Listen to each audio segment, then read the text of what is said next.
అసలుకు ఏమైంది? ఎందుకు ఏడుస్తున్నాను అనుకుంటున్నారా? ఇంకా రెడీ అయ్యేసి కాలేజ్‌కైతే వెళ్ళిపోయాను. క్లాసెస్ అన్నీ కంప్లీట్ చేసుకొని తనైతే కడుపు తెచ్చింది. అది కూడా కడుపు నిండుగా తినేసి ఇంకా వాపస్ అయితే ఇంటికైతే వెళ్ళిపోతున్నాము.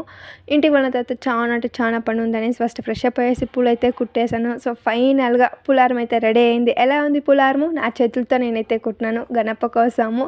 ఇంకా నా ఏడుపుకి కారణం ఎవరో అనుకుంటున్నారా? ఈ ఆనియన్స్ వల్ల నేనైతే ఏడ్చాను. ఇంక అన్నీ కట్ చేసి పెట్టేసినాను. మమ్మీ వచ్చి వంట చేసింది. మనం కూడా కొంచెం హెల్ప్ చేయాలి కదా! లేకపోతే మమ్మీ దగ్గర తన్నులు తింటాము అనేసి మనం కొంచెం హెల్ప్ చేశాను. ఎందుకు అనుకుంటున్నారా?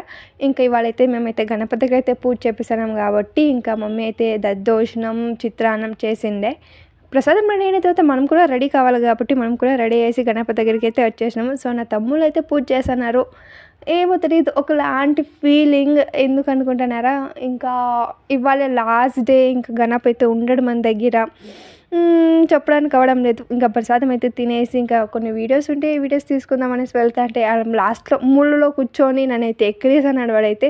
బాగా కూర్చొని ప్రసాదం అయితే తింటున్నాడు. ఇంకా అక్కడే కొన్ని వీడియోస్, ఫోటోస్ తీసుకొని ఇంకా వాపస్ అయితే ఇంటికైతే వెళ్ళిపోతున్నాం.